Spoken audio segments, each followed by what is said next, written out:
Hello అండి, welcome to Sita Seenu vlogs. ఈరోజు వచ్చి నేను ఫిష్ మార్కెట్కి వచ్చాను. ఇక్కడ నాకు తెలిసిన చేపలు వచ్చి పైలెట్టు, బొచ్చే, గెండె అవి మాత్రమే తెలుసు. కానీ ఇక్కడ వీటి పేర్లు డిఫరెంట్గా ఉన్నాయి బెంగళూరులో.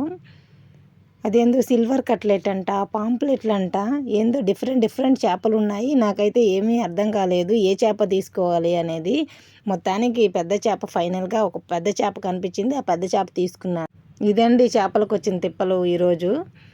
ఇంకొక అతను అయితే ఇక్కడ చేపలు కట్ చేస్తున్నాడు, చాలా టెక్నిక్గా కట్ చేస్తున్నాడు, చూపిస్తానున్నాడు. అదిగోండి పెద్ద కత్తి తీసుకున్నాడు, చికెన్ కట్ చేసే కత్తి. చికెన్ షాప్లో కట్ చేస్తారు కదా, ఆ కత్తి తీసుకొని చికెన్ కట్ చేసినట్టే కట్ చేస్తున్నాడు. చాలా టెక్నిక్గా ఈజీగా కట్ చేస్తున్నాడు. నాకైతే ఎక్కడ చేయి తెగుతుందో అని భయం వేసింది. ఇంకొక అతను వచ్చి చేపల మీద ఈగలు వాలకుండా నీళ్ళు చల్లుతూ ఉన్నాడు చూడండి. మొత్తానికి ఈ చేపలన్నీ కట్ చేస్తున్నాడు. చిన్న చిన్న పీసెస్ మనకు చూపిస్తూ వేస్తూ ఉన్నాడు ఆ డిష్లో. Please like, share, comment, subscribe.